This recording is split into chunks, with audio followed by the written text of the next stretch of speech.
If your life was a movie and it started now, forget about whatever financial disasters you've had, personal failures, relationship failures. What would the hero of your life's movie do right now?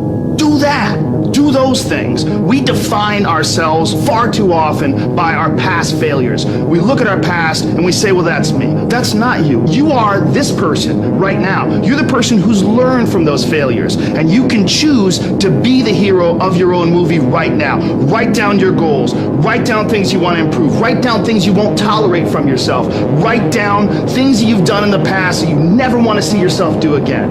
And go forth from here as the hero of your own movie. Build momentum. Build confidence and momentum with each good decision that you make from here on out. You can do it. Anyone can do it. We live in unique times. We live in one of the rarest times in human history where you can choose almost all of the input that comes your way. Whether it's the movies that you watch, the books you read, the podcasts you listen to, you can choose to be inspired. Do that. Do that and be the hero of your own movie. It's good to treat other people the way you would like to be treated yourself. It's like a golden rule, and there's a reason for it. And that reason is that we're connected in some strange way that we don't totally understand. And unless you are good to other people around you, unless you're kind and friendly and warm and loving, you're not going to enjoy this life. You're just not. You're going to be problems everywhere you go. You're going to have problems everywhere you go. You got to figure out a way to enjoy this life. It's not because of Jesus. It's not because of Moses. It's not because of anybody that may or may not have ever existed. It's because that's how you fit in better in the world. That's how you stay positive. And it doesn't have to be some that was written 5,000 years ago on animal skins. That doesn't have to be the golden rule because it's old. That's dumb.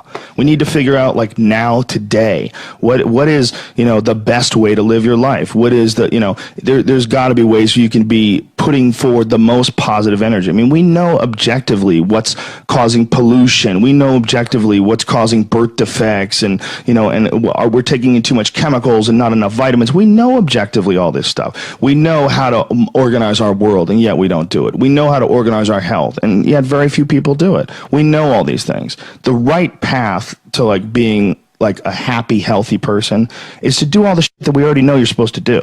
Take care of your body. Take care of your health. Take care of your mind, your stress. Meditate, be kind to people. We all know that. I mean, you ask anybody, they know how to get by and to be the most evolved version of you that you can be. I mean, it's not like a magical checklist. If you talk to people about it, you said, okay, here you got a person, you want to improve them. What are the things you're going to do to them?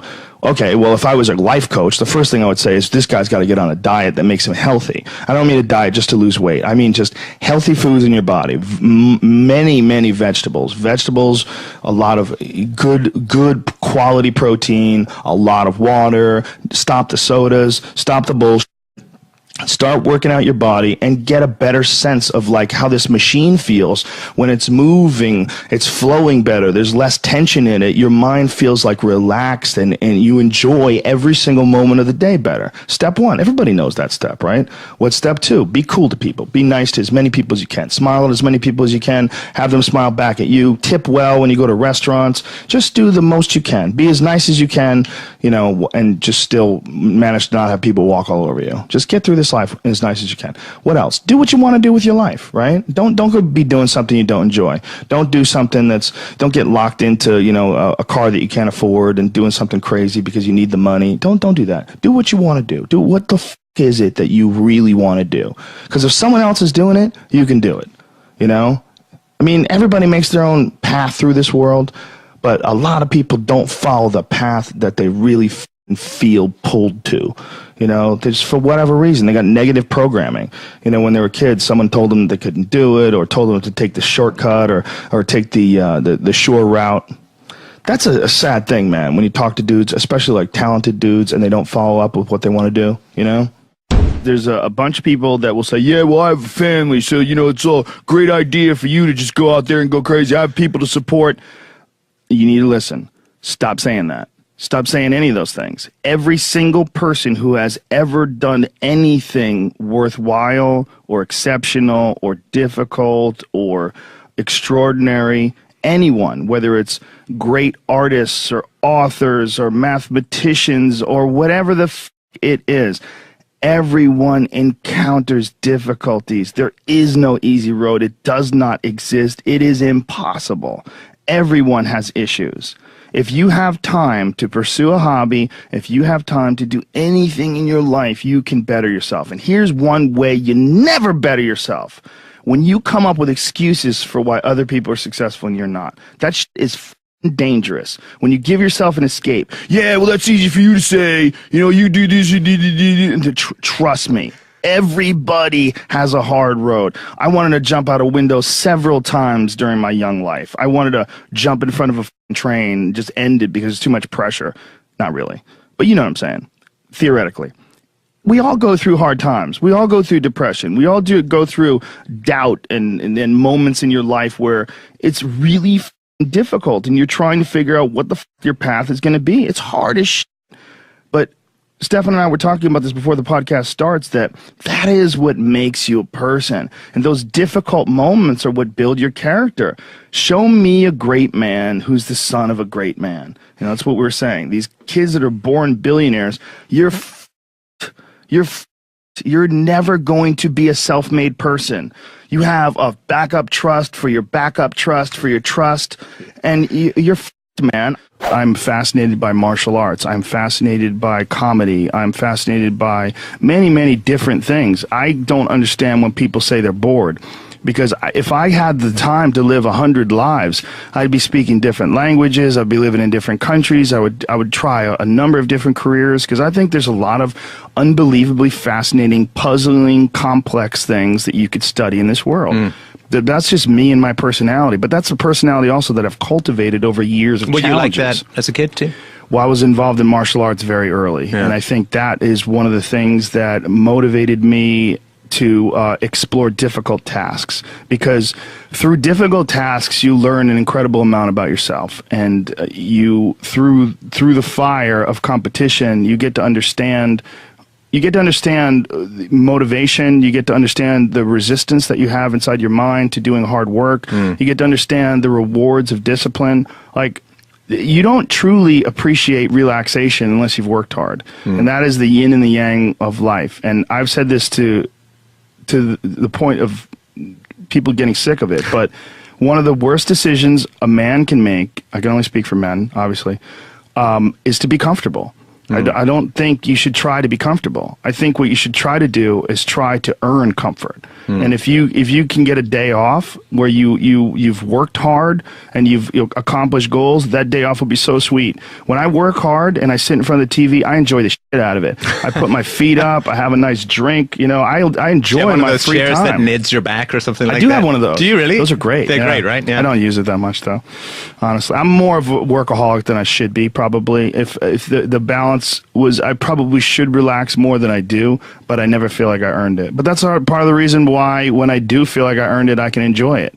It's because I am more connected to the idea that I need to accomplish things, and it's not like for anybody else's benefit other than my own, or anybody else's approval other than my own.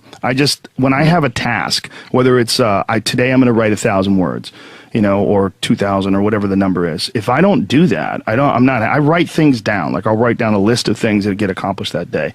And if I don't accomplish that, I'll get sick. Like, it'll drive me crazy. If I can't fill out that list, that drives me nuts, you know. But that's what led me to be a championship level martial artist. That's what led me to achieve it's like that. It's the reinforcement of those goals, like understanding that you can achieve those goals. It's going to be difficult. You're going to push through the difficulty, and then you're going to understand what difficulty truly is, and how much of it is just mental, how much of it is just in your mind, this adversity to difficult task or to struggle. You know, and a lot of people have that. They're scared. They're scared of complications. They're scared of failure. Failure is a big one that people are afraid of. But failure is one of the most important things you could ever have as far as like the motivation to do things differently. One of the reasons why I think that I'm good at friendships and relationships is because I've failed at them in the past. One of the things that I'm good at comedy is because I bombed on stage. One of the reasons why I'm good at work is because I've been a worker in the past, and I know the feeling of failure, the feeling of shame, of being like a weak, non-motivated, lazy person. That's a weak feeling. It's you don't respect yourself. You know, and I have this phrase that I use all the time to people to try to motivate people. I say that be the hero in your own movie. Pretend that if your life was a movie and your life started now, what would the hero do? What would the person that you respect do? What would the person that you admire, a person that inspires you, what would they do? Well, do that and if you do that, you slowly build momentum. You like, today I did what I wanted to do. Today I started a class in yoga. I did this. I did all these things that I was saying I wasn't going to do, and now I feel momentum. And momentum is a very important point in people's lives. That's why some folks don't like to take days off, because they feel like they're losing momentum and they sort of have to restart the wheel up again after a vacation. You know, and there's a lot of folks that live life on a cushy cloud of marshmallows and bullshit, and then one day something goes wrong. And I mean, that's why spoiled kids are so sad. Like a spoiled young boy is one of the saddest things ever. A young boy that becomes a man and can't take care of himself, and his dad has to keep on rescuing him. His dad has to keep on bailing him out of situations and giving him money. I've met guys like that, and that is a crippling affliction when they don't have the character themselves to be able to get by in life. They constantly need someone to help them and bail them out. Even as a grown man, I've met guys in their 40s that still need help from their parents. I'm like, what the f, man? You're never going to get it right, because somewhere along the line they didn't face enough of the adversity to realize that there's sometimes you just got to get up and get shit done. There's sometimes where you have to pull yourself up and you have to push forward even if you want to stay in bed. And if you don't do that, and you just keep calling on your daddy, and your daddy keeps rescuing you, you never develop those tools. You never develop that ability to recognize what you're doing wrong with your life. Because you're soft, you got a cushiony, you got a safety net for your safety net. If you had a kid, obviously you do have a kid, but say if you had like a 20-year-old and he's just a doper, where he wake and bakes and doesn't get anything done, he's just always like hanging out with his friends and playing video games, and he's just a loser. Yeah. I wish there was a way you could show someone like that, like, I know that you're getting some comfort and satisfaction out of just laying around, doing nothing, eating, getting fat, but your life would feel better and richer if you had a goal, you chase that goal, you accomplish some things, and you would get this boost of confidence, you'd get this boost of self-esteem, like whatever it is that you're into doing. Maybe you're into drawing comic books, maybe you're into making pottery or sculptures, but find whatever the f that is and pursue that instead of doing nothing. Like the people that are doing nothing, those are the real people. I mean, look, doing something might be as simple as like that Alex Honnold guy. He just climbs rocks, but he's world-class rock climber. Though. It's something. But and it's also a goal of his, and he's also the best at it, right? Yes, yeah. But those people who smoke pot all day and do that, those are also the guys who hate on Joe Rogan for being in shape. You know what I'm saying? Or being disciplined. Or get on Kevin Hart's Instagram and hate on him. You know what I'm saying? Because they don't, it's their own insecurities. I see what you're saying. But I would assume they would get motivated by seeing other people do something with their lives. Like that should be motivating, not but if you grew up with losers and you're around a bunch of people with shitty attitudes, especially if it's in your household, I was very lucky that both my mom and my stepdad, they're the least hater people I've ever met in my life. They're just not haters in any way. Like if someone's doing well, they're always like, wow, look at this guy, or like, wow, look at her, or wow, look at him. There was never any hate in my house in terms of other people's success. But if you grow up with a dad and your dad's like, yeah, all these rich assholes, this he thinks she's a badass, and this, you know, there's people that look at other people's success, and instead of saying, wow, that guy did a lot of work, like the way I'm a successful person, but the way I look at Kevin Hart, he exhausts me. You know, or The Rock, those guys exhaust me. I'm like, Jesus Christ, like I feel lazy next to those guys. Like they do so much. Like those guys are so overbearingly ambitious, you know. But some people, they see that and they compare themselves and they don't like it, so they get started getting really shitty. And it's like a natural feeling to try to chip away at that person. And the worst people that you know are the people that don't have a good self-judge, that everything they do is awesome. Those never grow anywhere. Right. I mean, that's a huge issue with comedy. When you run into people that have terrible comedy sets but think they did great. Like we would always, Greg Fitzsimmons and I would always talk about that with like open micers. Like there's people that hear phantom laughs, like they think they're doing great, and they have this delusional self-opinion where everything they do is awesome, and they don't know why they're not successful already. They don't know why they're not famous. And those people, I believe, I mean, in some sort of a weird narcissistic way, you could look at it this way, that those people are there to teach you.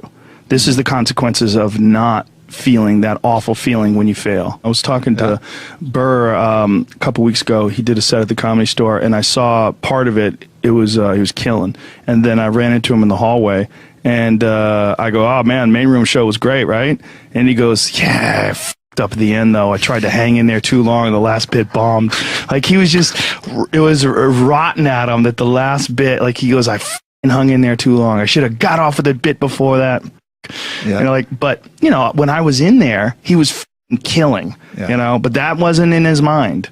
The success was not in his mind. What was like, okay, whatever that happened at the end, don't f***ing do that again. Right. You know, right. But that's why he's Bill Burr. That's why he's really good. When you're alone with your thoughts, you get an idea of what your thoughts actually are. If you live your life just acting constantly on the momentum of other people's expectations, of you wanting to be liked by these other people, you can run into a trap, and you set up a life that you didn't really want. You're trapped in this situation where you have a mortgage, you've got credit card bills, you got student loans you have to pay, you have a bunch of shit going on that you have to continue to feed. And all that, and especially if you have a family and you have to feed them, oh my goodness, then you're fully locked in. You can't take any chances whatsoever. And oftentimes people make the mistake of getting stuck. And it is just a tactical mistake, just like it would be a mistake if you got stuck on a video game. Just like it would be a mistake if you followed a map incorrectly and you get stuck in the woods. Your life is certainly some sort of a journey. It's certainly some sort of a journey.